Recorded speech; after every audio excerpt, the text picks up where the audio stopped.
हमें इसका लाभ उठाना चाहिए, मास्टर वो ने उत्सुकता से कहा। संप्रदाय गुरु सदानंद ने बात काटी। शाही राजधानी जांच दल कल से 4 प्रमुख परिवारों की जांच शुरू करेगा। अगर जैन परिवार इसमें शामिल पाया गया तो हम कोना मुड़ते ही कार्तिक इस बार जैन परिवार के निवास पर नहीं लौटा। वह सीधे बाहर चला गया। जब वह देर रात घर वापस आया तो उसके मन पर एक अजीब बोझ था। वह फौरन अपनी साधना में डूब गया। उसे लग रहा था कि यह जांच दल एक लटकती तलवार की तरह है जो किसी भी पल उस पर गिर सकती है। आदिम स्वर्ग भक्षण तकनीक ने उसे एक असाधारण डेंटियन, बेजोड़ सच्ची छीं और एक शक्तिशाली शरीर तो दिया था, लेकिन इसकी एक बड़ी कमी भी थी। उसकी साधना की गति आम लोगों की तुलना में बहुत धीमी थी। खैर, हर चीज के अपने फायदे और नुकसान होते हैं।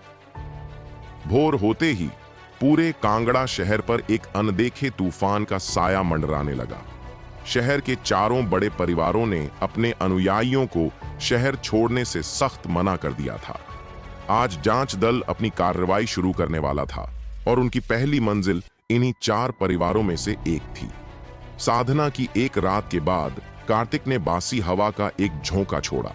उसकी असली ऊर्जा पहले से अधिक प्रबल हो गई थी, लेकिन जन्मजात क्षेत्र के चौथे स्तर तक पहुंचना अभी भी बहुत दूर की कौड़ी थी।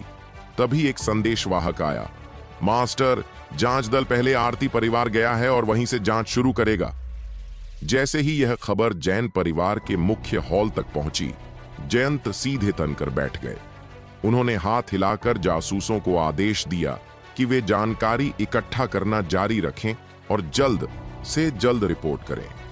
उसी समय कार्तिक आंगन में तलवार का अभ्यास कर रहा था जब उसके ससुर ने उसे सलाह दी कि अगले 2 दिनों तक, जब तक बहुत जरूरी न हो, वह घर पर ही रहे और बाहर न जाए।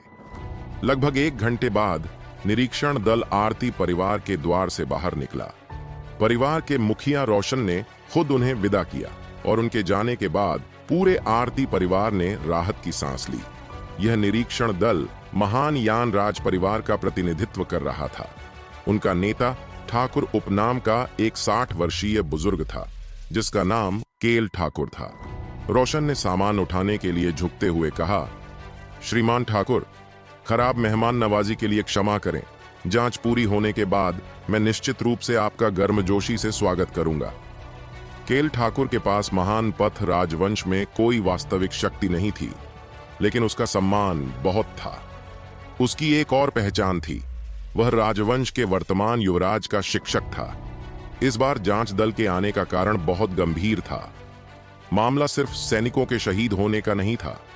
शशांक की सेना के कुछ सिपाही बिना अनुमति के शिविर छोड़कर चले गए थे और जांच में पता चला कि उन्होंने सैन्य निधि के 10 करोड़ स्वर्ण मुद्राओं का गबन किया था।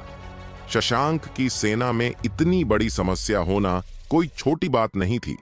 इसकी पूरी जांच होनी ही थी। आदेश था, हमें उन लोगों को ढूंढना होगा, चाहे वे जिंदा हों या मुर्दा। अगर यह साबित हो गया कि वे सैन्य धन के साथ दुश्मन के पास चले गए, तो यह राजवंश के लिए बहुत बड़ा अपमान होता। केल ठाकुर ने विनम्रता से झुककर कहा, पैट्रियार्क आरती, किसी भी असुविधा के लिए हम क्षमा चाहते हैं। जांच दल को जाते देख रोशन ने राहत की सांस ली। वे पांचों बहुत अनुभवी थे। जरा सी भी चूक उन्हें फंसा सकती थी। सौभाग्य से आरती परिवार का कोई भी अनुयायी हाल के दिनों में कांगड़ा शहर से बाहर नहीं गया था, इसलिए जांच जल्दी खत्म हो गई। मास्टर, अगला स्थान पांचाल परिवार है। जैसे ही दल आगे बढ़ा, एक बुजुर्ग रोशन के पास आया और फुसफुसाया, आरती परिवार के संबंध तोड़ने से बाकी 3 परिवार बहुत असहज महसूस कर रहे हैं। रोशन ने पूछा, सुना है जैन परिवार का वो लड़का वापस आ गया है? हाँ, कल ही लौटा है। बड़े बुजुर्ग ने सच सच जवाब दिया, लेकिन कार्तिक का जिक्र होते ही उनकी आंखों में डर की एक झलक उभर आई। उस दिन हुए हमले का डर उन्हें अब भी महसूस हो रहा था। रोशन ने कुछ देर सोचा और अचानक एक बड़ा फैसला किया। आज जांच दल ने जो कुछ भी पूछा है, रोशन ने कहा, वह सब कुछ जैन परिवार को शब्दशः बता दो। किसी और को पता नहीं चलना चाहिए। वह जैन परिवार को पहले से तैयारी करने का मौका देना चाहता था। यह एक गंभीर अपराध था। अगर यह बात जांच दल तक पहुंच जाती तो आरती परिवार मुश्किल में पड़ जाता। मास्टर, यह अनुचित है, बुजुर्ग ने रोकना चाहा। जानकारी लीक करना जांच दल को धोखा देने जैसा था। रोशन ने उसकी बात नहीं सुनी। उसने बहाना बनाते हुए कहा, हमारे आरती परिवार के पास हाल ही में कुछ हथियारों की कमी हो गई थी, इसलिए हमने किसी को शस्त्रागार में हथियार खरीदने के लिए भेजा है। यह कहकर वह मुड़ा और गेट के अंदर चला गया। बड़ा बुजुर्ग उसका मतलब समझ गया। इस समय सीधे जैन परिवार के पास जाना संदेह पैदा करता, लेकिन हथियार खरीदना एक सही बहाना था। आधे घंटे बाद जयंत को एक अप्रत्याशित आश्चर्य मिला। आरती परिवार की जांच रिपोर्ट उनके हाथ में थी। आरती परिवार ने जानबूझकर हमें यह जानकारी लीक की है। वे क्या चाहते हैं? जयंत ने रिपोर्ट को मुट्ठी में भींचकर राख कर दिया।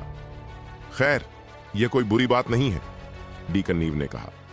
हमें पहले से पता है कि जांच दल क्या पूछेगा, इसलिए हम तैयार रह सकते हैं। 1 घंटे बाद जांच दल पांचाल परिवार के घर से बाहर निकला और उनके हाव भाव देखकर लग रहा था कि उन्हें वहां भी कुछ नहीं मिला।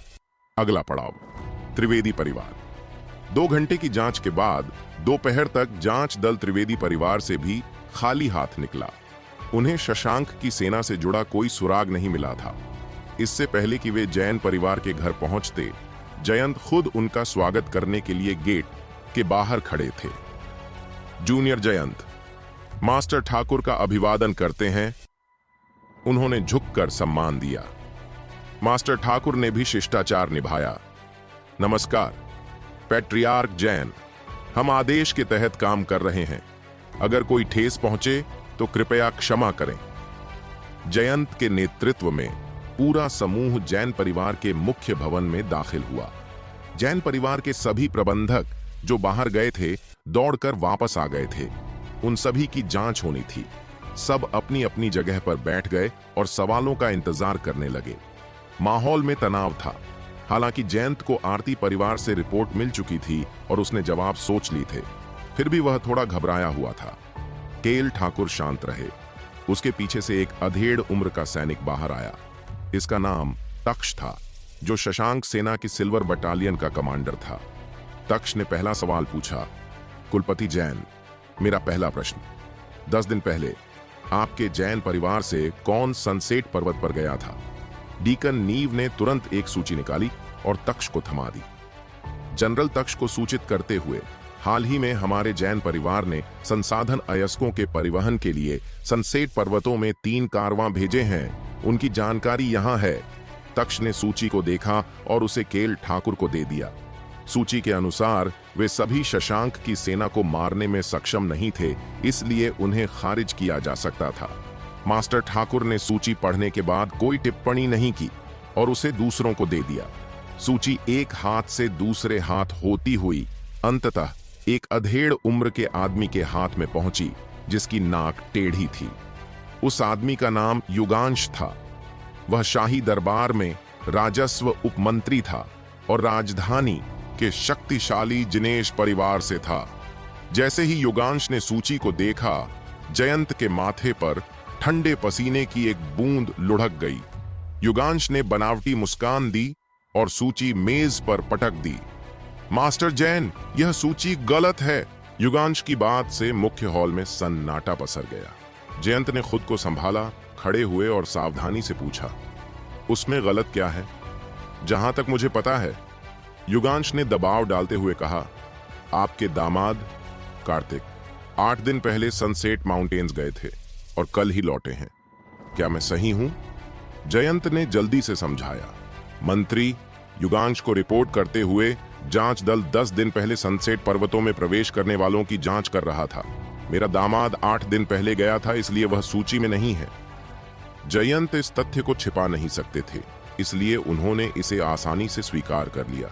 वैसे भी शशांक की सेना को आखिरी बार आधे महीने पहले देखा गया था, जबकि कार्तिक 8 दिन पहले पहाड़ों में गया था। दोनों के बीच समय का कोई मेल नहीं था, लेकिन युगांश पीछे हटने के मूड में नहीं था। आपको किसने बताया कि हम केवल 10 दिन पहले की जांच कर रहे हैं? उसने जैन परिवार को फंसाने की कोशिश करते हुए कहा। आपने जानबूझकर इस व्यक्ति को छुपाया। क्या आपका जैन परिवार जानबूझकर उसकी रक्षा कर रहा है? क्या शशांक का गायब होना उससे संबंधित है? यह सुनते ही जयंत ने अपना सिर उठाया। उनकी आंखें दृढ़ निश्चय से भरी थीं। मंत्री युगांश, आपका क्या मतलब है? हमारा जैन परिवार हमेशा से कानून का पालन करता रहा है। युगांश ने जोर दिया, मेरा मतलब सीधा है। अपने दामाद को बुलाओ, उसे बताओ कि उसने पिछले 8 दिनों में सनसेट माउंटेन्स में क्या किया और किससे मिला। उसकी बेगुनाही साबित करने के लिए गवाह होने चाहिए। जयंत के दिमाग में एक बात कौन थी? यह हमें फंसाने की कोशिश है। वह तुरंत समझ गए कि जांच दल को इस मामले को बंद करने के लिए एक बलि का बकरा चाहिए था। शशांक का रहस्यमय ढंग से गायब होना राजवंश के लिए एक अपमान था और किसी न किसी को तो इसकी जिम्मेदारी लेनी ही थी। पांचाल और त्रिवेदी परिवारों ने शायद जिनेश परिवार की कृपा दृष्टि पाली थी और आरती परिवार का राजधानी में मजबूत समर्थन था। अब बचा सिर्फ जैन परिवार। जयंत ने अपना गुस्सा काबू में किया और सीधे मास्टर ठाकुर की ओर देखा। एल्डर ठाकुर, कृपया मुझ पर कृपा करें। मैं सूची का पूरी सच्चाई से पालन करूंगा। वह जानता थे कि युवराज के गुरु का एक शब्द जैन परिवार को बचा सकता है, लेकिन युगांश ने उन्हें बोलने नहीं दिया। मास्टर जैन, क्या आप डर रहे हैं? अपने दामाद को बाहर आने दो, इंपीरियल अकादमी के प्रतिनिधि तथागत ने भी कहा। मास्टर जैन, उपमंत्री युगांश के शब्द कठोर हो सकते हैं, लेकिन बेवजह नहीं। आप अपने दामाद को बुलाकर उसे समझाने क्यों नहीं देते? जयंत के पास कोई रास्ता नहीं बचा। जाओ और कार्तिक को बुलाओ। डीकन नीव जल्दी से बाहर निकले और थोड़ी देर बाद कार्तिक मुख्य हॉल में दाखिल हुआ। रास्ते में उसे मुख्य हॉल में हो रही हर बात का पता चल चुका था। जूनियर कार्तिक सभी वरिष्ठों को सम्मान देते हैं। उसने गहराई से झुककर प्रणाम किया। उसका चेहरा बिल्कुल शांत था। युगांश ने उसे घूरते हुए ठंडे स्वर में पूछा, तुम जैन परिवार के दामाद हो? बिल्कुल। हमारी जांच से पुष्टि हुई है कि तुम 8 दिन पहले सनसेट माउंटेन्स गए थे। क्या यह सच है? हाँ, कार्तिक ने कहा। युगांश के सवाल और तीखे होते गए। 8 दिन पहले तुम्हारे जैन परिवार के काफिले पर हमला हुआ था, जो बाद में सुरक्षित लौट आया। उस समय तुम कहां थे? कार्तिक की आंखें ठंडी हो गईं। क्या इससे कोई फर्क पड़ता है कि मैं कहां था? यह जरूरी है, युगांश चिल्लाया। अगर तुम साबित नहीं कर सकते कि तुम कहां थे, तो शशांक का गायब होना तुमसे जुड़ा हुआ है। इससे पहले कि जयंत बीच में बोलकर अपने दामाद का बचाव करते, युगांश ने अपना अगला दांव चला। सभी रिपोर्ट्स बताती हैं कि तुम्हारा दामाद जन्म से साधना करने में असमर्थ था। फिर कुछ दिन पहले तुमने पांचाल परिवार के दर्जनों शिष्यों को कैसे मार डाला और सहज आत्मा क्षेत्र में कैसे प्रवेश कर गए। युगांश की आवाज गूंज उठी। अपने साधना स्तर को छिपाना, मुझे संदेह है कि शशांक की मृत्यु तुम्हारे जैन परिवार के हाथों हुई है। यह एक बहुत बड़ा आरोप था। सब जानते थे कि कार्तिक एक निकम्मा इंसान था और उसका अचानक इतना शक्तिशाली हो जाना सबको खटक रहा था। तभी कार्तिक ने पलटवार किया। क्या मजाक है? कार्तिक ने तीखे स्वर में कहा। अगर अपने साधना स्तर को छिपाना एक साजिश है, तो क्या मैं पूछ सकता हूं, लॉर्ड युगांश, कि आपका जिनेश परिवार जो इतने शिष्यों को दरबार में अधिकारी बनवा रहा है, क्या आप विद्रोह करने का इरादा रखते हैं? यह सुनकर युगांश सन्न रह गया। यह बात मास्टर ठाकुर के सामने कही गई थी। अगर यह खबर युवराज तक पहुंचती तो जिनेश परिवार के लिए यह बहुत नुकसानदेह होता। माहौल में तनाव चरम पर पहुंच गया। युगांश ने स्थिति को वापस अपने नियंत्रण में लेने की कोशिश की। उसने सबूत पेश करने का नाटक किया कि जैन परिवार का कार्यवाह उस दिन किफेंग घाटी से गुजरा था, जहां शशांक के तीर के निशान भी मिले थे। एल्डर ठाकुर, सबूत अब निर्णायक हैं, युगांश ने झुककर कहा। कृपया जैन परिवार के सभी संबंधित सदस्यों को हटाने का आदेश दें। तुम बकवास कर रहे हो। जयंत इतना क्रोधित हुए कि उनके मुंह से खून आ गया। सभी समझ गए थे कि जैन परिवार को बलि का बकरा बनाया जा रहा है। मास्टर ठाकुर ने तक्ष और चेतस की ओर देखा।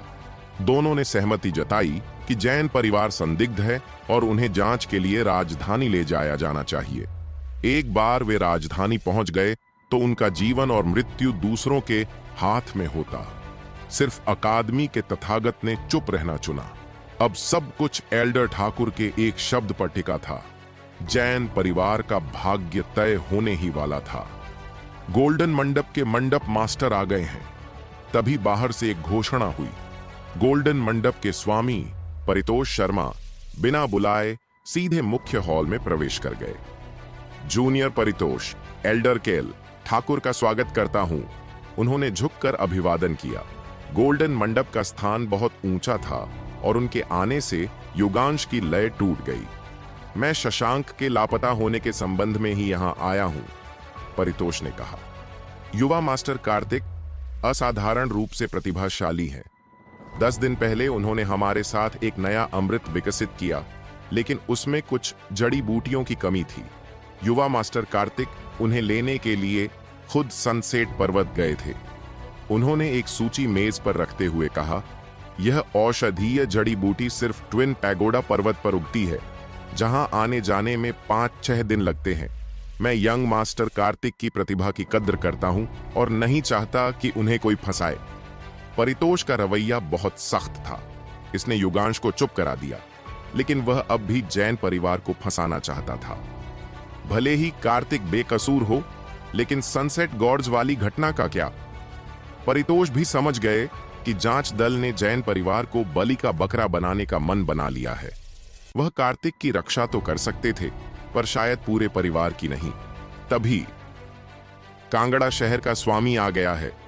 एक और हट्टा कट्टा व्यक्ति मुख्य हॉल में आया। यह नगर स्वामी पुरुषोत्तम थे। छात्र मास्टर ठाकुर का सम्मान करता है, पुरुषोत्तम ने झुककर कहा। वह कभी ठाकुर के शिष्य रहे थे। युगांश हैरान था। पहले गोल्डन मंडप और अब नगर स्वामी। पुरुषोत्तम ने कहा, मैं यहां जैन परिवार की बेगुनाही साबित करने आया हूं। उन्होंने सबको चौंकाते हुए कहा, जैन परिवार के कारवां पर डाकुओं का हमला हो रहा था, इसलिए मुखिया जयंत मेरे पास सेना की मदद मांगने आए थे। मैंने सच्चाई की जांच के लिए लोगों को भेजा है। हमारी जांच के अनुसार वे रहस्यमयी डाकू आधे महीने पहले ही सनसेट पर्वत से चले गए थे। जयंत दंग रह गए। वह नगर प्रभु के भवन में कब गए थे? पुरुषोत्तम ने बात खत्म नहीं की थी। हमारी जांच के अनुसार वुल्फ फिरोज भाड़े के सैनिकों का समूह कुछ दिन पहले ही कांगड़ा शहर छोड़ चुका है और शशांक का गायब होना उनसे जुड़ा हुआ है। यह एक सही बलि का बकरा था। वुल्फ फिरोज का सरगना आत्मा शुद्धिकरण क्षेत्र के 5वें स्तर पर था। वह शशांक की सेना को मार सकता था। हॉल में सन्नाटा छा गया। जैन परिवार पर से संदेह पूरी तरह मिट गया था। युगांश का चेहरा बेहद उदास हो गया। मास्टर ठाकुर, जो शुरू से आखिर तक चुप थे, अचानक खड़े हो गए। उन्होंने हाथ जोड़कर कहा, कुलपति जैन, आपको परेशान करने के लिए मैं क्षमा चाहता हूं। यह कहकर वह हॉल से बाहर चले गए। युगांश ने जाते हुए कार्तिक को घूरा, मानो किसी मरे हुए आदमी को देख रहा हो, और उनके पीछे चला गया। जांच दल चला गया था। जैन परिवार बच गया था। जैसे ही जैन परिवार के सदस्य जांच दल को विदा करने गए, मुख्य हॉल में केवल 3 लोग बचे, परितोष, पुरुषोत्तम और कार्तिक। परितोष खड़े हुए, युवा मास्टर कार्तिक, हम फिर कभी बात कर सकते हैं, और वे चले गए। अब हॉल में सिर्फ कार्तिक और नगर स्वामी पुरुषोत्तम थे। पुरुषोत्तम ने उदास भाव से पूछा, युवा मास्टर कार्तिक, तुमने ही वे चीजें भेजी थीं। आप इतना आश्वस्त कैसे हैं? कार्तिक ने सीधे तौर पर स्वीकार किया। यह कार्तिक ही था जिसने पुरुषोत्तम को एक पत्र और एक फाइल भेजी थी, जिसमें पुरुषोत्तम और शशांक के मारे गए कमांडर कुन्नेर वर्मा के बीच के गुप्त सौदों का ब्यौरा था। मुझे बताओ, कुन्नेर वर्मा कहां है? पुरुषोत्तम ने पूछा। उसे यकीन था कि कार्तिक के पीछे कोई शक्तिशाली व्यक्ति है, क्योंकि कार्तिक अकेले शशांक की सेना और पांचाल त्रिवेदी परिवारों द्वारा भेजे गए लोगों को नहीं मार सकता था। जानना चाहते हो? कार्तिक हंसा। लेकिन मैं तुम्हें क्यों बताऊं? दोनों एक दूसरे को घूरते रहे। अंत में पुरुषोत्तम हंसा। युवा मास्टर कार्तिक, आपका कौशल प्रभावशाली है। अलविदा। जैसे ही पुरुषोत्तम जाने लगा, कार्तिक ने कहा, भगवान पुरुषोत्तम, अगर आप बहुत ज्यादा बुरे काम करेंगे तो आपको रात में बुरे सपने आएंगे। क्या आपको डर नहीं लगता कि आधी रात को भूत आपको ढूंढने आएंगे? यह सुनकर पुरुषोत्तम लड़खड़ा गया। वह समझ गया कि कार्तिक को कुन्नेर वर्मा से सब कुछ पता चल गया है। अब कार्तिक को मारना ही उन रहस्यों को दफनाने का एकमात्र तरीका था। जांच दल ने रातों रात कांगड़ा शहर छोड़ दिया और शशांक की मौत का इल्जाम वुल्फ फिरोज पर डाल दिया। जब जयंत हॉल में लौटे तो उन्होंने कार्तिक से पूछा, कार्तिक, वास्तव में क्या हुआ? क्या तुम गोल्डन मंडप मास्टर और नगर स्वामी को लाए हो? ससुर जी, मुझे माफ कर दीजिए, कार्तिक ने कहा। कुछ बातें हैं जो मैं अभी नहीं कह सकता, लेकिन निश्चिंत रहिए, इस घटना के बाद जैन परिवार तेजी से तरक्की करेगा। यह खबर कि नगर स्वामी और गोल्डन मंडप जैन परिवार के दामाद की रक्षा के लिए आए थे, पूरे परिवार में आग की तरह फैल गई। अब हर नौकर कार्तिक को आदर से देख रहा था। तभी आरती परिवार का युवा मास्टर रोहन, मोटा लड़का, उससे मिलने आया। भाई, तुम अंततः वापस आ गए। रोहन उत्साह से दौड़ता हुआ अंदर आया। तुम्हारे पिता ने तुम्हें भेजा है ना? कार्तिक मुस्कुराया।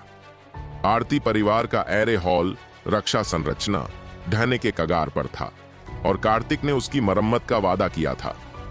हाँ, रोहन ने कहा, मेरे पिता ने आपके लिए एक संदेश भी भेजा है। बोलो।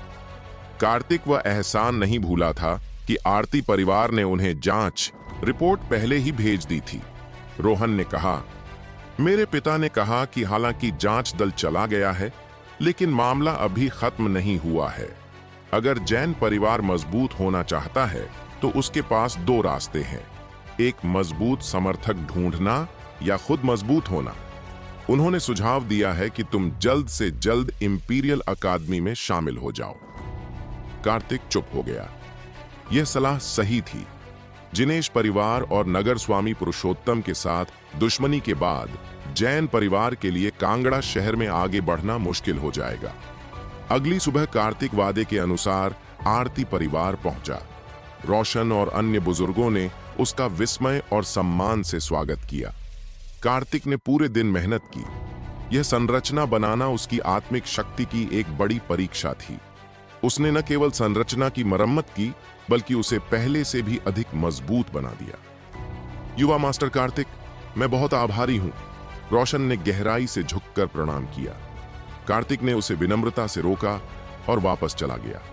उस रात जब कार्तिक थका हारा आराम कर रहा था, उसके आत्मसागर में एक जबरदस्त बदलाव आया।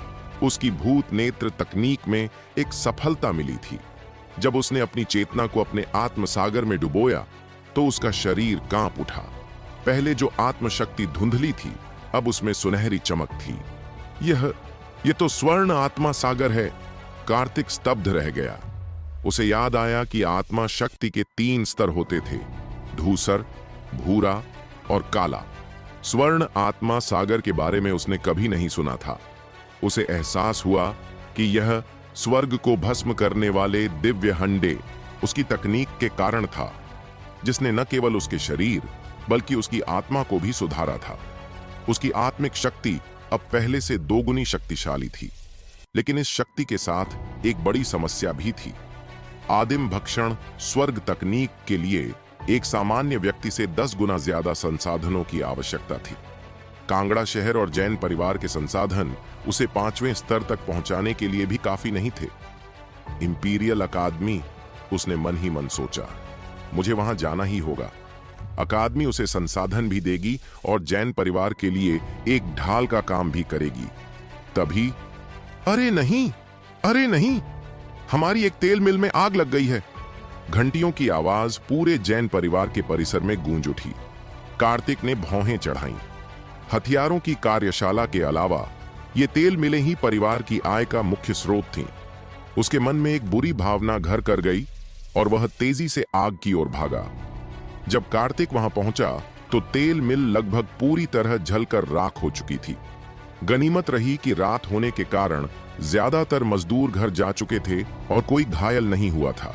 जयंत, जो पहले ही पहुंच चुके थे, ने कहा, तेल मिल के सुरक्षा उपाय हमेशा बहुत अच्छे रहे हैं।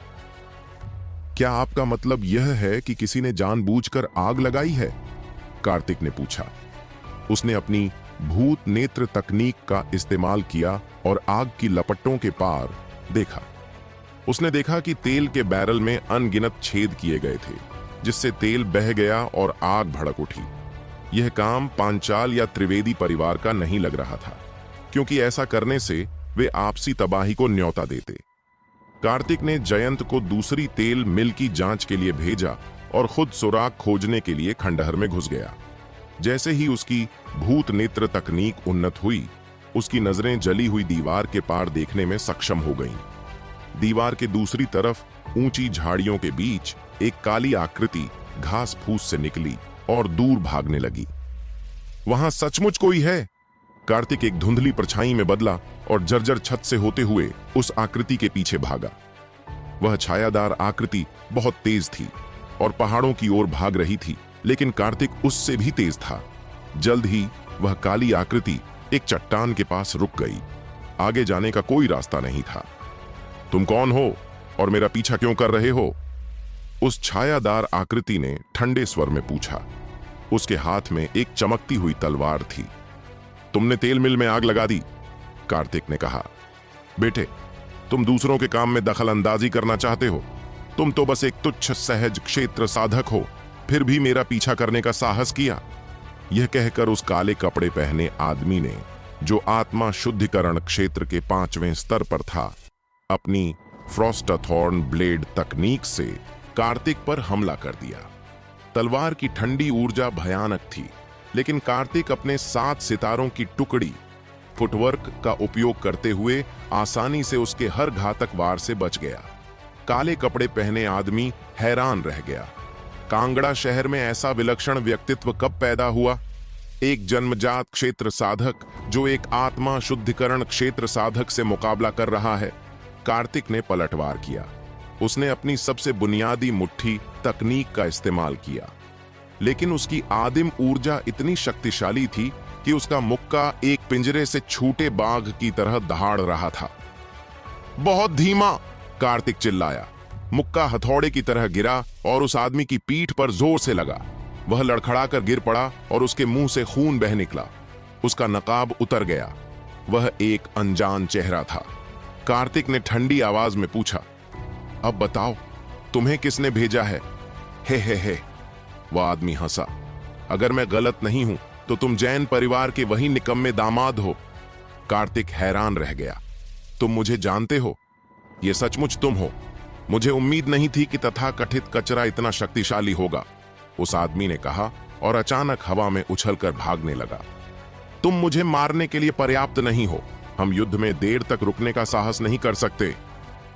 भागने का फैसला करने के बाद कांगड़ा शहर उसकी कल्पना से कहीं ज्यादा भयावह निकला। उसे आज रात की खबर अपने परिवार को किसी भी हाल में पहुंचानी थी। तुम्हें क्या लगता है तुम कहां जा रहे हो? एक ठंडी आवाज गूंजी। हम उसे जाने नहीं दे सकते।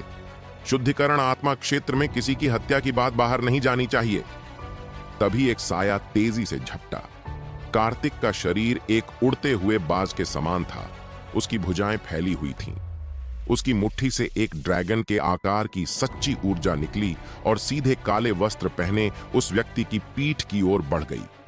सब कुछ इतनी तेजी से हुआ कि काले कपड़े वाले आदमी को बचने का मौका ही नहीं मिला और वह मुक्का उसकी पीठ पर जोर से लगा। कड़ाक! उसका शरीर हवा में उछलकर एक चट्टान के किनारे जा गिरा। वह मुश्किल से जिंदा बचा था। वह मुक्का कार्तिक ने पूरे गुस्से में मारा था। कार्तिक ने उसका रास्ता रोक रखा था। वह आदमी मुश्किल से उठ पा रहा था। उसके ठीक पीछे एक गहरी खाई थी। अगर वह गिरा तो उसकी मौत पक्की थी। उसे अभी भी खून की खांसी आ रही थी। कार्तिक के एक ही घूंसे ने उसके हृदय की मेरिडियन को तोड़ दिया था। अगर वह इस हमले से बच भी गया तो भी वह जीवन भर के लिए एक बेकार कूड़ा बनकर रह जाएगा। उसका चेहरा पीला और बेजान था। चट्टान के नीचे से एक जोरदार तूफान आया, जिसने काले कपड़े पहने उस आदमी के बालों को उड़ा दिया। क्या तुम्हें जिनेश परिवार ने भेजा है? कार्तिक ने यह नहीं पूछा कि वह कौन है, लेकिन उसने अपनी नजरें उस पर गड़ा दी। जिनेश परिवार का नाम सुनते ही काले कपड़े वाले आदमी की आंखें चौंधिया गईं। वे वास्तव में जिनेश परिवार से हैं। कार्तिक ने मन ही मन सोचा। उसे उम्मीद नहीं थी कि जिनेश परिवार इतनी जल्दी कार्रवाई करेगा। बेटे, चूंकि तुम जानते हो कि मैं कौन हूं, इसलिए मुझे तुम्हें यह बताने में कोई डर नहीं है कि तुम्हारे जैन परिवार में सभी लोग जल्द ही मर जाएंगे। काले कपड़े पहने आदमी ने एक भयावह हंसी निकाली और उसके मुंह से खून बहने लगा। तुम्हारे अलावा जिनेश परिवार ने हमारे जैन परिवार से निपटने के लिए कई लोगों को भेजा है। तुम्हें कभी पता नहीं चलेगा। यह कहकर काले कपड़े पहने आदमी ने दांत पीसते हुए चट्टान से छलांग लगा दी। कार्तिक ने उसकी जीवन रेखा तोड़ दी थी। वह वैसे भी जिंदा नहीं बचने वाला था, इसलिए उसने यह बताने के बजाय कि उसके पीछे कितने लोग हैं, आत्महत्या करना बेहतर समझा। चट्टान के किनारे पर खड़े होकर अथाह खाई में नीचे देखते हुए कार्तिक गहरी सोच में डूब गया। उसे जिनेश परिवार को गंभीरता से लेना ही था, क्योंकि उनके पास एक मज्झा शुद्धि क्षेत्र का विशेषज्ञ था। तभी पीछे से कदमों की आहट सुनाई दी। जयंत, कार्तिक का ससुर, अपने पहरेदारों के साथ दौड़ा आया। कार्तिक, क्या हुआ? जयंत ने चिंता से पूछा। जमीन पर खून के धब्बे और संघर्ष के निशान थे। कार्तिक ने चट्टान के किनारे खड़े होकर कहा, मुझे संदेह है कि जिनेश परिवार द्वारा भेजे गए कुछ विशेषज्ञ अभी भी कांगड़ा शहर में छिपे हुए हैं। हमें निकट भविष्य में अपनी सुरक्षा व्यवस्था मजबूत करनी होगी। राजधानी का जिनेश परिवार? जयंत का मन यह नाम सुनते ही कांप गया। कांगड़ा शहर के लिए वे एक ऐसे विशालकाय थे जिसे कोई भी अपमानित नहीं कर सकता था। कुछ देर चुप रहने के बाद दोनों मुड़े और पहाड़ से नीचे उतर गए। जैन परिवार के पास वापस आकर उन्होंने तुरंत सभी प्रबंधकों को बुलाया और जवाबी कार्रवाई पर चर्चा की। मुख्य हॉल में सिर्फ ससुर और दामाद ही बचे थे। जयंत ने आह भरी। उसकी आंखों में दुख था। पिछले महीने की घटनाओं ने जैन परिवार को लगभग बर्बाद कर दिया था। कार्तिक, जयंत ने कहा, इंपीरियल अकादमी 1 महीने में छात्रों की भर्ती करेगी। मुझे आशा है कि तुम अकादमी में प्रवेश कर सकोगे। एक ओर इससे तुम्हारी साधना में तेजी से सुधार होगा और दूसरी ओर तुम और मानसी एक दूसरे का ध्यान रख सकोगे। तुम्हें परिवार की चिंता करने की जरूरत नहीं है। जयंत जानता था कि कांगड़ा शहर कार्तिक की प्रतिभा के लिए बहुत छोटा था। कार्तिक ने सिर हिलाया। मेरी भी यही योजना है। जाने से पहले मैं अपने ससुर को मज्जा शुद्ध क्षेत्र में पहुंचने में मदद करूंगा। अगर जिनेश परिवार से कोई आ भी जाए, डरने की कोई बात नहीं होगी। कार्तिक के अकादमी जाने के 2 कारण थे। पहला, संसाधन प्राप्त करना और दूसरा, प्रमिला को पूरी तरह से अपमानित करना और उस दिन सहे गए अपमान का 10 गुना बदला लेना। जयंत ने उदासी से सिर हिलाया। मैं अब बूढ़ा हो गया हूं। मेरी मेरिडियन कठोर हो गई है। बचपन में मुझे चोट लग गई थी। मुझे अपने जीवन काल में इस क्षेत्र में पहुंचने की कोई उम्मीद नहीं है। मेरे पास एक मानसिक साधना नियमावली है, कार्तिक ने कहा। ससुर जी, इसका ध्यानपूर्वक अध्ययन करें और आप 1 महीने में मज्जा शोधन क्षेत्र की दहलीज तक पहुंच सकेंगे। कार्तिक ने लगभग 300 शब्दों की वह छोटी सी विधि जयंत को सुनाई, जिसने हर शब्द को याद कर लिया। साधना शुरू करने से पहले ही जयंत की मेरिडियंस में सच्ची ऊर्जा जागृत हो चुकी थी। क्या उत्कृष्ट मानसिक तकनीक है? जयंत ने अपनी आंखें खोली।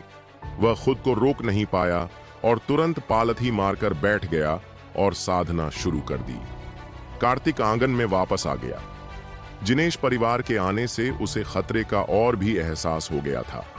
आज रात उसका सामना 5वें स्तर के आत्मा शुद्धिकरण क्षेत्र के एक साधक से हुआ था। अगर वे 7वें या 9वें स्तर का कोई साधक भेज दें, तो क्या वह उन्हें मार पाएगा? इसका उत्तर अनिश्चित था। साधना के लिए संसाधन जरूरी थे। लगता है मुझे कुछ ग्रेड 3 की गोलियों को परिष्कृत करना पड़ेगा। अगली सुबह कार्तिक अपने द्वारा परिष्कृत की गई 200 स्वर्गीय आत्मा की गोलियों को लेकर सीधे गोली खजाना मंडप की ओर चल पड़ा। गोली खजाना मंडप में कार्तिक का शानदार स्वागत हुआ। मंडप के प्रमुख पारितोष ने स्वयं विनम्रता से कार्तिक के लिए चाय परोसी। मुझे ये सामग्रियां चाहिए। कार्तिक सीधे मुद्दे पर आया। इन्हें इकट्ठा करने में आपको कितना समय लगेगा? पारितोष ने सूची पर नजर डाली और उसकी आंखें सिकुड़ गईं। ये तो ग्रेड 3 की गोली के लिए आवश्यक सामग्रियां हैं। क्या युवा मास्टर कार्तिक ग्रेड 3 की गोली को परिष्कृत करने का इरादा रखते हैं? पारितोष को 3 सितारा कीमियागर बनने में दशकों लग गए थे, जबकि कार्तिक इतना छोटा था। यह सही है, कार्तिक ने सिर हिलाया। गोली का नाम बढ़ोतरी यांग गोली है। पारितोष और मास्टर प्रताप ने एक दूसरे को देखा। उन्होंने ऐसी गोली के बारे में पहले कभी नहीं सुना था, लेकिन स्वर्गीय आत्मा की गोली वाली घटना के बाद उन्हें कार्तिक पर अटूट विश्वास हो गया था। युवा गुरु कार्तिक, पारितोष ने झिझकते हुए कहा, आपको जो सामग्री चाहिए वह दूसरी शाखाओं से मंगवानी होगी, जिसमें 1-2 दिन लगेंगे। मैं आपसे एक निवेदन करना चाहता हूं। अगर आप सहमत हों तो मैं आपको ये जरूरी जड़ी बूटियां मुफ्त में उपलब्ध करा दूंगा। इन जड़ी बूटियों का कुल मूल्य 1,000 स्वर्ण मुद्राओं जितना था। कृपया बोलें गुरुजी, कार्तिक ने कहा। सच कहूं तो पारितोष परेशान लग रहा था। हमारा गोल्डन मंडप एक समस्या का सामना कर रहा है। इंपीरियल कैपिटल सिटी मुख्य मंडप एक वार्षिक कीमिया प्रतियोगिता आयोजित करता है। इस साल यह अलीपुर शहर में आयोजित किया जाएगा। पिछले कई सालों से हम हमेशा दूसरे से अंतिम स्थान पर रहे हैं। इस साल अंतिम स्थान पर रहने वाली शाखा बंद हो गई है। हमें उम्मीद है कि आप हमारे गोल्डन मंडप की ओर से इस प्रतियोगिता में भाग ले सकते हैं। कार्तिक को पता था कि यह गोल्डन मंडप आजीवक संप्रदाय का है। यह प्रतियोगिता प्रतिस्पर्धा को बढ़ावा देने के लिए थी। अलीपुर शहर, कार्तिक ने सोचा। यह कांगड़ा शहर से 2 दिन की दूरी पर था। आने जाने और प्रतियोगिता में कम से कम 7-8 दिन लग जाएंगे। हां, पारितोष ने जल्दी से कहा। मुख्य मंडप पहले स्थान पर आने वाले को 4थी श्रेणी की गोली देगा। अगर आप कोई पुरस्कार जीतते हैं तो आप उसे अपने पास रख सकते हैं। मुझे केवल रैंकिंग चाहिए। 4थी श्रेणी की गोली? कार्तिक की आंखें चमक उठीं। उसे अपनी ताकत बढ़ाने के लिए गोलियों की तुरंत जरूरत थी। मैं सहमत हो सकता हूं, कार्तिक ने एक पल सोचने के बाद कहा। यह बहुत अच्छा है। पारितोष ने राहत की सांस ली। हम आपको अतिथि कीमियागर का दर्जा देंगे। अगले दिन कार्तिक ने जयंत को अपनी यात्रा के बारे में बताया, जिसने उसका पुरजोर समर्थन किया। पारितोष और सदानंद उन्हें लेने के लिए एक गाड़ी लेकर जैन परिवार के द्वार पर पहुंचे। गाड़ी में पारितोष ने पूछा, युवा मास्टर कार्तिक, आपने अपना कीमियागिरी कौशल कहां से सीखा? स्वर्गीय साधक, कार्तिक ने सच कहा। स्वर्गीय साधक का बहुत पहले ही निधन हो चुका था। पारितोष ने यह नाम कभी नहीं सुना था और अंदाजा लगाया कि यह कोई एकांत प्रिय गुरु होगा। 1.5 दिन बाद वे अलीपुर शहर में पहुंचे। यह शहर कांगड़ा से बहुत बड़ा और समृद्ध था। पारितोष ने देखा कि इतने भव्य शहर को देखकर भी कार्तिक की अभिव्यक्ति शांत थी, जैसे वह कोई किशोर नहीं बल्कि कोई राक्षस हो जो हजारों वर्षों से जीवित हो। गाड़ी एक विशाल मंडप के सामने रुकी, जिसके ऊपर 3 सुनहरे अक्षर खुदे हुए थे, लुनदानगे। यह अलीपुर शहर का गोली मंडप था, जहां प्रतियोगिता हो रही थी। जैसे ही वे सीढ़ियां चढ़े, उन्हें 3 लोग मंडप से बाहर निकलते हुए मिले। अरे पारितोष, मुझे उम्मीद नहीं थी कि यह तुम होगे। कार्तिक ने उन्हें देखा। वे तीनों घमंडी लग रहे थे। भगवान दर्शन, बहुत समय हो गया। पारितोष ने बेमन से अभिवादन किया। दर्शन ने कार्तिक की ओर देखकर उपहास किया। अरे मास्टर प्रताप यहां क्यों नहीं है? क्या आपका कांगड़ा शहर कोई कीमियागर नहीं भेज सका? आप मुझे यह नहीं बताएंगे कि यह बच्चा, यह आपके कांगड़ा शहर का कीमियागर है ना? दर्शन के पीछे खड़े एक युवक ने व्यंग्य किया। मास्टर, इस बच्चे के तो अभी बाल भी नहीं बढ़े हैं। यह कीमियागर कैसे हो सकता है? पारितोष का चेहरा गुस्से से तमतमा गया, लेकिन वह चुपचाप उन्हें अनदेखा करके आगे बढ़ गया। इन दोनों के रिश्ते इतने खराब क्यों हैं? कार्तिक ने पूछा। सदानंद ने ठंडी सांस ली। यह दर्शन बहुत ही घिनौना आदमी है। 8 साल पहले जब पैवेलियन मास्टर पारितोष एक मीटिंग के लिए मुख्य पैवेलियन गए थे, तो उन्होंने दर्शन को एक महिला को परेशान करते देखा। मास्टर ने उसे पकड़ लिया और उसकी पिटाई कर दी। यही नाराजगी का मुख्य कारण है। उन्हें आंगन संख्या 35 में ठहराया गया, जो पिछले साल की रैंकिंग दूसरे से अंतिम के अनुसार था। पारितोष मुख्यालय से लोगों से मिलने चला गया और कार्तिक को प्रतियोगिता के 3 चरणों के बारे में बताया: जड़ी बूटियों की पहचान, कीमियागिरी और गोलियों की पहचान। कार्तिक और सदानंद टहलने के लिए आंगन से बाहर चले गए। सदानंद, तभी एक युवक ने उनका रास्ता रोक दिया। मैंने सुना है कि इस साल कांगड़ा शहर में एक नया कीमियागर आया है। सदानंद ने उस युवक को पहचान लिया। यह राजन था, जो बरकास शहर से आया था, जो पिछले साल 34वें स्थान पर था, कांगड़ा से सिर्फ एक स्थान ऊपर। राजन कार्तिक को घूरते हुए मुस्कुराया। मैं बस इसे खुद देखना चाहता हूं और विचारों का आदान प्रदान करना चाहता हूं। वह यह सुनिश्चित करना चाहता था कि कांगड़ा उससे हार जाए। सदानंद ने उसे टालने की कोशिश की। कल सम्मेलन है, तब भरपूर अवसर मिलेंगे। तुम नीच बटलर, मेरे रास्ते से हट जाओ। राजन के पीछे खड़े 2 पहरेदार आगे बढ़े। अरे बच्चे, तुम्हारा नाम क्या है? राजन मुस्कुराते हुए कार्तिक के सामने आया। तुम जानना चाहते हो? कार्तिक अचानक हंसा। तुम क्या सोचते हो कि तुम मुझसे पूछने का अधिकार रखते हो? इस जवाब ने सबको चौंका दिया। राजन का चेहरा गुस्से से लाल हो गया। बहुत अच्छा, मैं पहले तुम्हें अपंग बनाऊंगा और देखूंगा कि कल कीमिया सम्मेलन में तुम कैसे भाग लेते हो। राजन ने अपनी पूरी ताकत से कार्तिक के गाल की ओर एक थप्पड़ मारा। तुम कूड़े के टुकड़े हो, मेरे सामने कूदने की तुम्हारी हिम्मत कैसे हुई? कार्तिक की आंखों में हत्या का इरादा चमक उठा। वह हिला तक नहीं, बस धीरे से अपनी हथेली उठाई। थप्पड़! एक जोरदार तमाचे की गूंज उठी। सबकी उम्मीदों के विपरीत कार्तिक वहीं खड़ा रहा, जबकि राजन हवा में उछलकर पत्थर की सीढ़ियों से नीचे गिर गया। उसका चेहरा खून से लथपथ था। सार्वजनिक रूप से इतना अपमानित होकर राजन पागल हो गया। उसने अपनी तलवार निकाली और कार्तिक की ओर बढ़ा। राजन, बस इतना ही। तभी एक शांत आवाज आई। आदर्श, जो पास्तापुर शहर का प्रतिनिधित्व कर रहा था और पिछले साल 3रे स्थान पर आया था, दूर से चलकर आया। युवा मास्टर आदर्श! राजन ने तुरंत अपनी तलवार नीची कर ली और अत्यधिक सम्मान दिखाया। आदर्श बहुत विनम्र था। हम सभी गोली मंडप का प्रतिनिधित्व कर रहे हैं, हमें एक दूसरे का समर्थन करना चाहिए।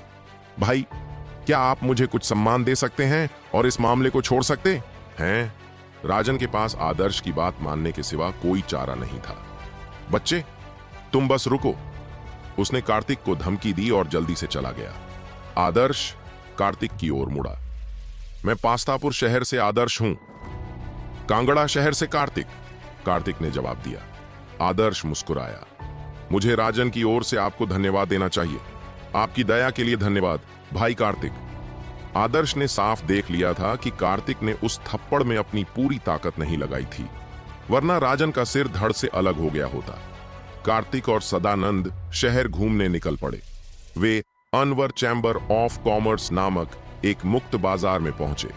वे अंदर के हिस्से में गए जहां महंगी पेंटिंग्स और सुलेख लगे थे।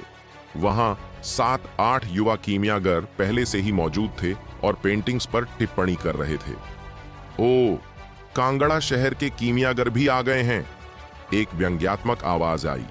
कार्तिक ने आवाज की दिशा में देखा। सदानंद ने उसे पहले ही बता दिया था। बोलने वाला विपुल था, जो दर्शन का निजी शिष्य था। राजन को कार्तिक को परेशान करने के लिए इसी विपुल ने उकसाया था। बच्चे, तुम्हारी हिम्मत कैसे हुई मुझे नजरअंदाज करने की? विपुल कार्तिक के सामने आकर खड़ा हो गया। कार्तिक की आंखें उपहास से भरी थीं। तुम खुद को क्या समझते हो? जब से तुम अंदर आए हो, तुम कुत्ते की तरह हो, जिसे देखो उसे काट रहे हो। मैंने तुम्हें अनदेखा कर दिया क्योंकि तुम मेरे ध्यान के लायक नहीं थे। क्या यह जवाब संतोषजनक है? यह एक अदृश्य थप्पड़ था जिसने विपुल का चेहरा लाल कर दिया। तभी फिरदोश, जो वतनगढ़ से था और 6ठे स्थान पर था, ने बीच बचाव किया। भाई विपुल, हम सब कीमियागर हैं, लड़ाई झगड़ा मजा किरकिरा कर देगा। फिर वह कार्तिक की ओर मुड़ा। भाई कार्तिक, हम अभी इस लैंडस्केप पेंटिंग का अध्ययन कर रहे थे। मुझे लगता है कि यह मास्टर मालेश की कृति है। जबकि भाई विपुल को लगता है कि यह मास्टर सिद्दीकी की कृति है। आपकी क्या राय है? यह एक जाल था। विपुल ने तुरंत मजाक उड़ाया। फिरदौस, आप उसके बारे में बहुत ज्यादा सोचते हैं। कांगड़ा जैसी उपेक्षित जगह से आने के कारण उसने शायद कभी इतनी मूल्यवान पेंटिंग नहीं देखी होगी। कोई जाकर इस पेंटिंग की तस्वीर ले लो, मैं इसे खरीद रहा हूं, विपुल ने चिल्लाकर कहा। जल्द ही लेन देन पूरा हो गया। कीमत 10 लाख स्वर्ण मुद्राएं। भाई विपुल, अब्बू सिद्दीकी की एक वास्तविक कृति प्राप्त करने पर बधाई। आसपास के लोगों ने उसकी चापलूसी की। तभी कार्तिक की आवाज गूंजी। मैं सचमुच बहुत प्रभावित हूं। एक बेकार पेंटिंग खरीदने के लिए 10 लाख स्वर्ण सिक्के खर्च करना, जिसकी कीमत 10 स्वर्ण सिक्कों के बराबर भी नहीं है। हॉल में सन्नाटा छा गया। बेटे, तुमने क्या कहा? एक कीमियागर चिल्लाया। क्या तुम जानते हो कि अलीपुर शहर के लोग मास्टर सिद्दीकी को कितना सम्मान देते हैं?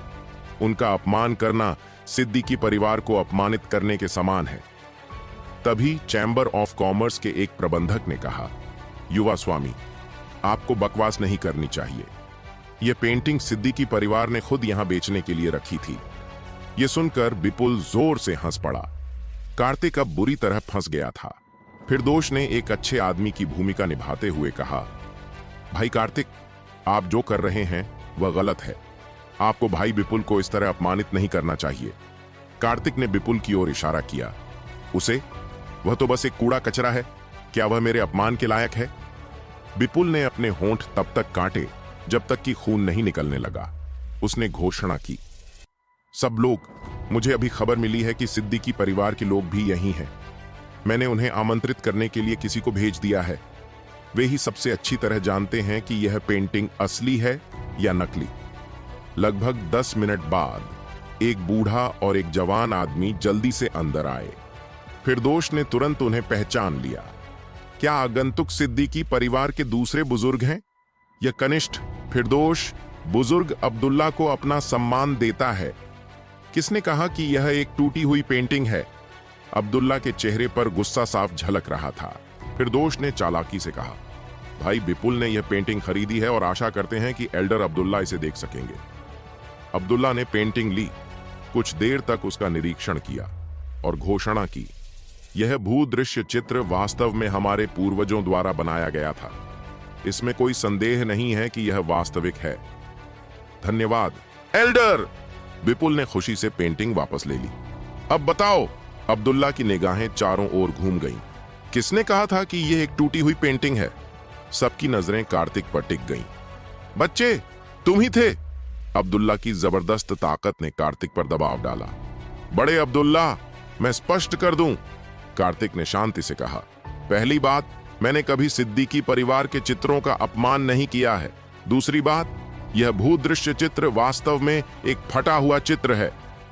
विपुल और अन्य लोग ठहाके लगाकर हंसने लगे। यह पेंटिंग 10 साल से सिद्दीकी परिवार के पास है। अब्दुल्ला गुस्से से आगा बबूला हो गया। अगर तुम आज मुझे कोई स्पष्टीकरण नहीं दोगे तो यहां से जिंदा जाने के बारे में सोचना भी मत। भाई कार्तिक, आपको जल्द से जल्द एल्डर अब्दुल्ला से माफी मांगनी चाहिए। फिरदौस ने फिर से अच्छे आदमी का नाटक किया। माफी मांगना ही काफी कैसे हो सकता है? दूसरे चिल्लाए। उसे घुटनों के बल बैठकर स्वीकार करना चाहिए कि उसने बकवास की है और खुद को 100 थप्पड़ मारने चाहिए। भीड़ भी कार्तिक के खिलाफ हो गई। तभी कार्तिक की ठंडी आवाज गूंजी।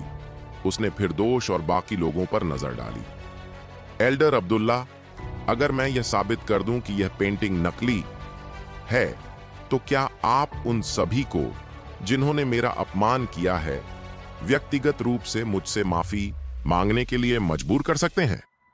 अब्दुल्ला की आंखें सिकुड़ गईं। ठीक है, मैं तुम्हारा अनुरोध स्वीकार कर सकता हूं, लेकिन यदि पेंटिंग असली हो तो क्या होगा?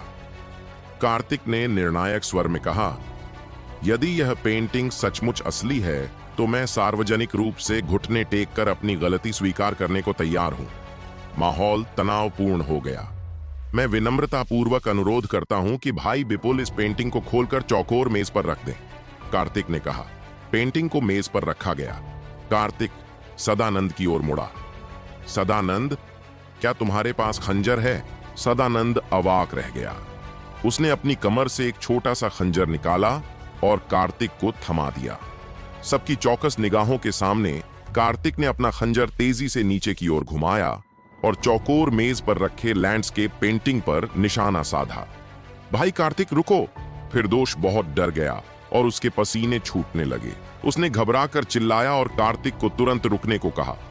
वह पागल हो गया है, वह पागल हो गया होगा। देखने वाले आश्चर्य से दंग रह गए।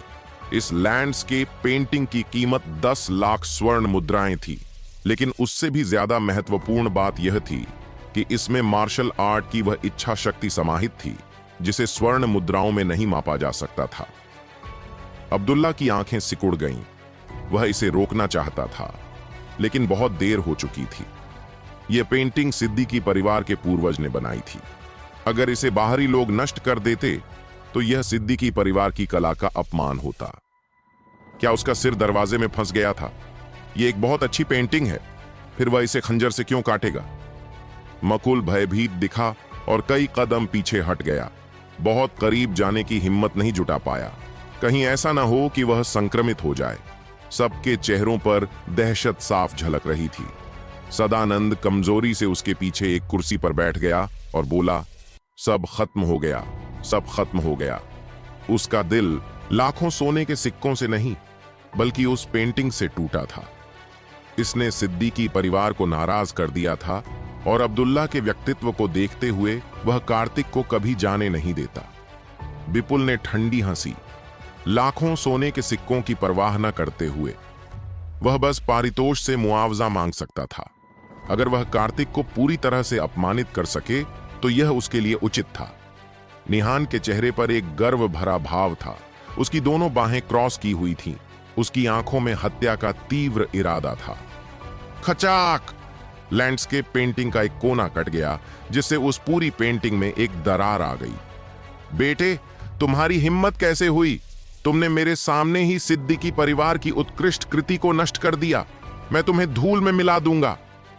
अब्दुल्ला कदम दर कदम कार्तिक की ओर बढ़ता गया। हर कदम के साथ उसकी हत्या की मंशा सघन और ठोस होती गई। क्या अब सिद्दीकी को गुस्सा आने में देर हो गई है? कार्तिक ने तिरस्कार भरी हंसी हंसी। सिद्दीकी परिवार के प्रतिष्ठित दूसरे बुजुर्ग सच और झूठ में भी फर्क नहीं कर पा रहे थे, जिससे उनमें थोड़ी सी हिकारत झलक रही थी। बूढ़े अब्दुल्ला के साथ आया सफेद वस्त्रधारी युवक जल्दी से आगे बढ़ा। यह देखने के लिए उत्सुक था कि क्या हो रहा है। भाई कार्तिक, तुमने ऐसा क्यों किया? तुमने इतनी सुंदर पेंटिंग बर्बाद कर दी। फिरदोश बहुत दुखी दिखा और बार बार विलाप करता रहा। कार्तिक ने उसकी ओर देखा, लेकिन कोई जवाब नहीं दिया। अचानक उसने लैंडस्केप पेंटिंग का एक कोना पकड़ा और रेशम के कीड़े के धागे जैसी कोई चीज निकाली। उसने उसे और लंबा खींचा। उसने खंजर से रेशम के धागे को काटा और उसे अपने हाथ में पकड़ लिया। जब मास्टर सिद्दीकी पेंटिंग करते हैं तो वे हमेशा बेहतरीन पीले कागज का इस्तेमाल करते हैं, जिसके नीचे प्रथम श्रेणी के वसंत रेशम की परत होती है। यह रेशम का धागा सर्दियों के रेशम कीट का रेशम है, जिसे मांग सर्प के रक्त में भिगोया गया है। मुझे बताओ, क्या यह मास्टर सिद्दीकी की पेंटिंग है? कार्तिक ने रेशम का धागा अब्दुल्ला के सामने फेंक दिया। चित्र को काटे बिना अंदर देखना असंभव था। मेरी भूतिया आंख तकनीक हर चीज के आर पार देख सकती है। एक नजर में ही पता चल जाता है कि यह पेंटिंग किसी उस्ताद की नकल है। बूढ़े ने रेशम उठाया और उसे ध्यान से सूंघा। उसमें सचमुच खून के निशान थे।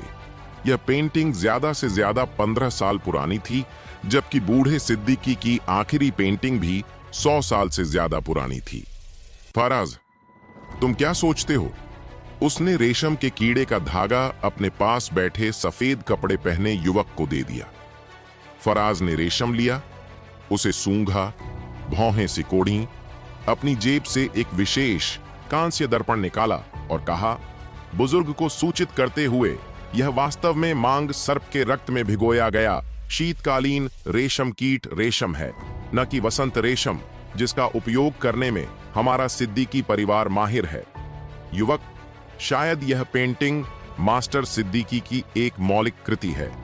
विपुल ने आगे बढ़कर कार्तिक के शब्दों पर सवाल उठाया। कार्तिक ने विपुल को ऐसे देखा जैसे वो कोई बेवकूफ हो। बड़े सिद्दीकी, आपके सिद्दीकी परिवार की हर पेंटिंग गहन पत्थर को पीस कर बनाए गए तरल पदार्थ से बनाई जाती है।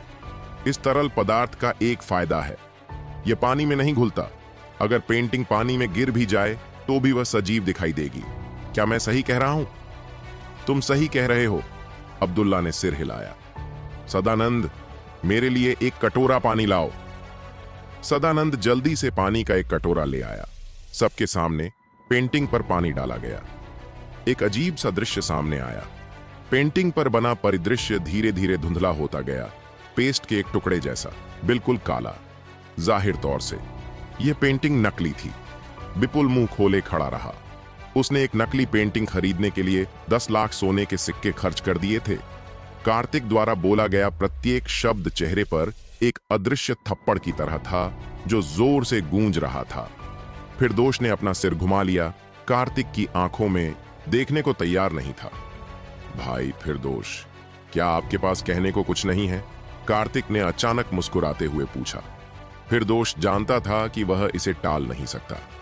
उसने अपना सिर घुमाया और उसका चेहरा मुस्कुराहट से भर गया। भाई कार्तिक वाकई बहुत प्रतिभाशाली हैं।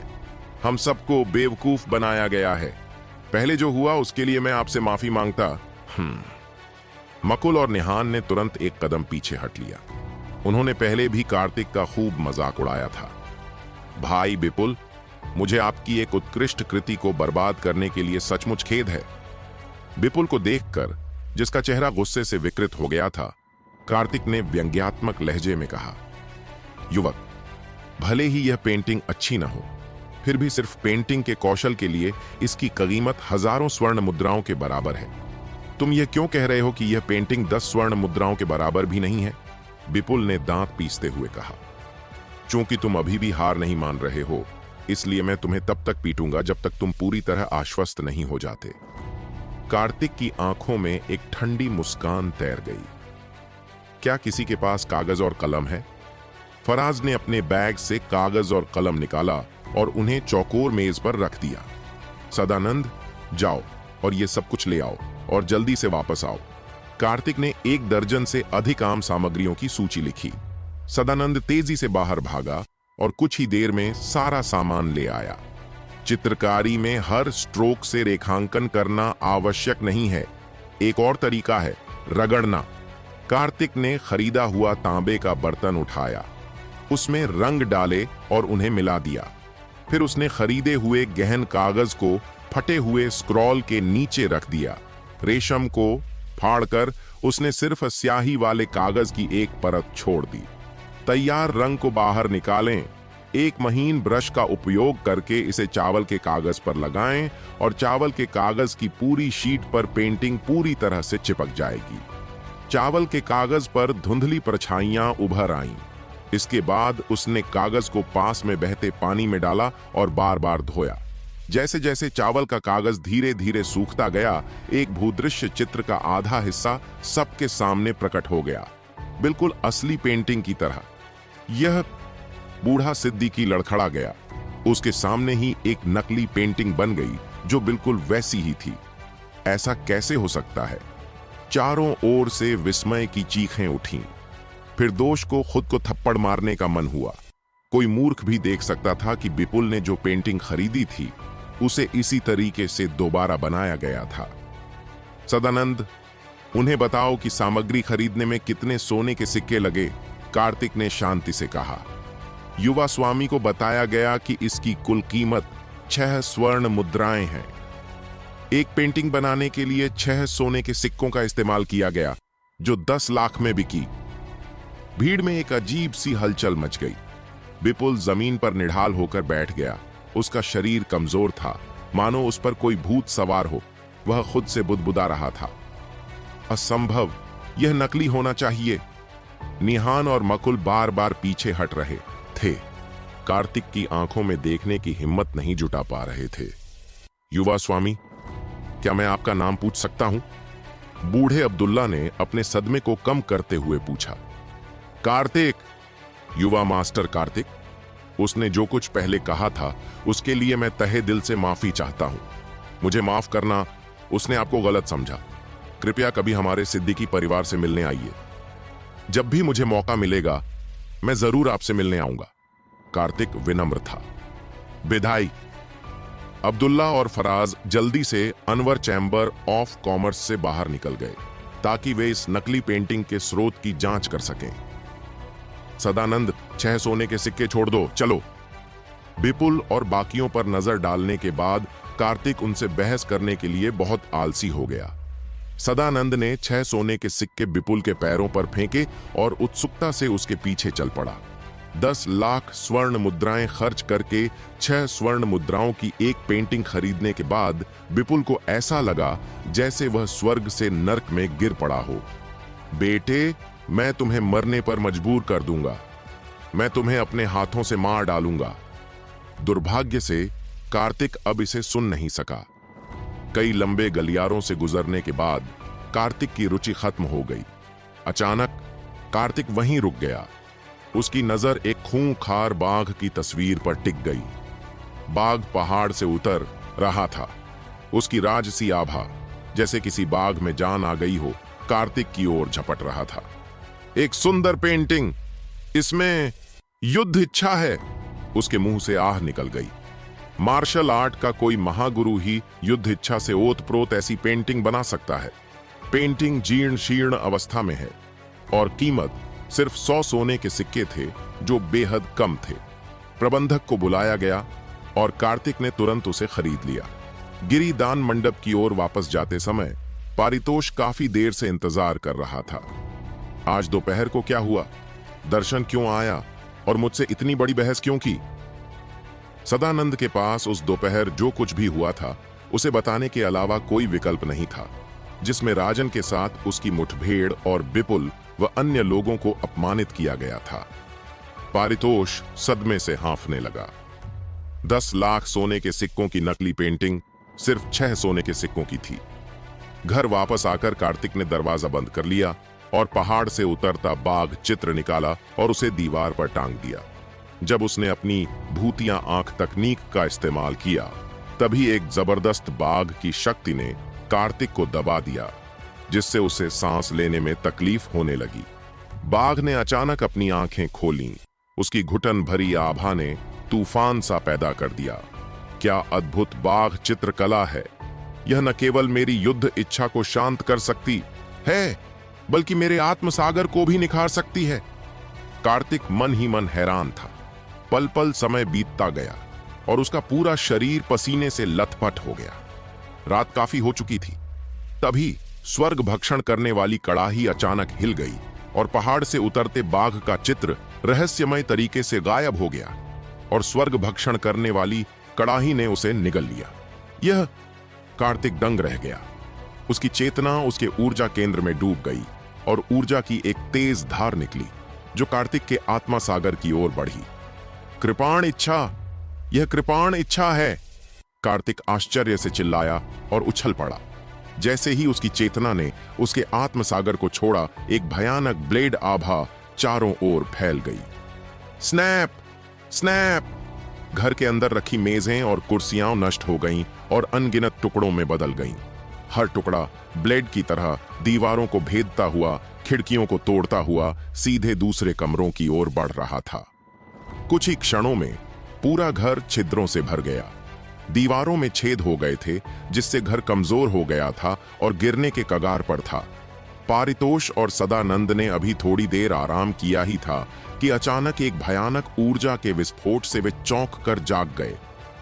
दर्शन, तुम कमीने! तुमने आधी रात को मुझ पर घात लगाया! पारितोष जोर से चीखा और घर से बाहर निकल गया, यह सोचकर कि दर्शन ने आधी रात को उस पर घात लगाया है।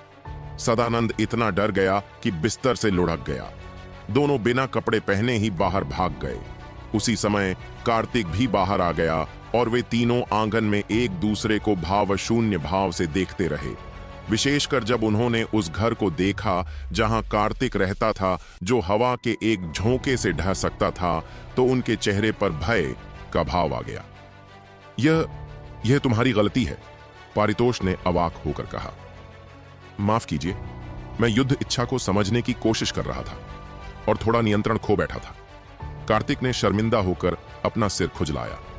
तुम वह पेंटिंग जो तुमने आज दोपहर खरीदी थी, उसमें युद्ध इच्छा नहीं है ना? सदानंद को पसीना आ रहा था। मुझे तो ऐसा ही लगता है। उस पेंटिंग में कृपाण का सार छिपा है। पारितोष ने कार्तिक को घूर कर देखा। विपुल ने एक नकली पेंटिंग खरीदने के लिए 10 लाख सोने के सिक्के खर्च किए, लेकिन कार्तिक ने कृपाण के सार वाला एक स्क्रॉल खरीदने के लिए 100 सोने के सिक्के खर्च किए। यह सच है कि तुलनाएं खुशी की चोर हैं। क्या मैं स्क्रॉल देख सकता हूं? पारितोष ने उत्सुकता से पूछा। कार्तिक ने असहाय भाव से अपने हाथ फैला दिए। क्या आप मेरी बात पर विश्वास करेंगे यदि मैं कहूं कि स्क्रॉल अपने आप गायब हो गया? पारितोष बेवकूफ नहीं था। उसने कार्तिक से आगे कोई जांच पड़ताल नहीं की। कृपया आज रात की घटना को गुप्त रखें। कार्तिक ने दोनों आदमियों का अभिवादन करते हुए हाथ जोड़े। चिंता मत करो, पारितोष ने कहा। देर हो रही है, तुम्हें थोड़ा आराम करना चाहिए। कल की कीमिया प्रतियोगिता में कांगड़ा शहर पर बहुत ध्यान दिया जाएगा। कार्तिक आंगन में खड़ा था। उसका दाहिना हाथ कृपाण की मूठ को दबा रहा था। ब्रश कृपाण खींची गई। ठंडी रोशनी की एक चमक पल भर में गायब हो गई। हंसना! कृपाण की ऊर्जा बिना किसी लहर के कृत्रिम पर्वत में गायब हो गई। कार्तिक हतप्रभ था। यह कैसे हो सकता है? वह यह जांचने के लिए कृत्रिम पहाड़ी की ओर चला। Click click click. इससे पहले कि वह करीब पहुंचता, कृत्रिम पहाड़ी टुकड़ों में बिखर गई और भीतर से एक शक्तिशाली शक्ति फूट पड़ी। एक इंसान से भी ऊंची कृत्रिम पहाड़ी अनगिनत टुकड़ों में बिखर गई। यह तो बहुत पागलपन है। चारों ओर बिखरे मलबे को देखकर कार्तिक ने अपने होंठ सिकोड़ लिए। युद्ध इच्छा को समझकर उसकी युद्ध शक्ति 10 गुना से भी ज्यादा बढ़ गई। सदानंद बिस्तर पर पड़ा था। कृपाण के घाव से उसके शरीर के रोंगटे खड़े हो गए थे। उसने कंबल पकड़ा और अपना सिर ढकते हुए कहा, बेवकूफ, ये इंसान नहीं है। अगली सुबह कीमिया प्रतियोगिता रात जल्दी बीत गई। पारितोष और सदानंद घर से बाहर निकले तो उनकी आंखों के नीचे काले घेरे थे। वे जोर जोर से हाँफ रहे थे और साफ दिख रहा था कि वे पूरी रात ठीक से सोए नहीं थे। जैसे ही कार्तिक प्रकट हुआ, उसने बहुत ध्यान आकर्षित किया। भाई कार्तिक, तुमने कल सचमुच शो चुरा लिया। आदर्श ने पास आकर कार्तिक के कंधे पर थपथपाया।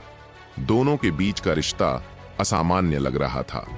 तभी विपुल और फिरदोष वहां पहुंचे। कार्तिक की बातें सुनकर वे इतने क्रोधित हुए कि लड़खड़ा गए और लगभग गिर पड़े। आदर्श ने कार्तिक से पूछा, भाई कार्तिक, कल आपको कैसे पता चला कि पेंटिंग नकली थी और आप इतने आश्वस्त कैसे थे? मैं अनुमान लगाया। कार्तिक के जवाब से आदर्श अवाक रह गया, जबकि पास खड़ी 2 महिला कीमियागर हंसने लगीं।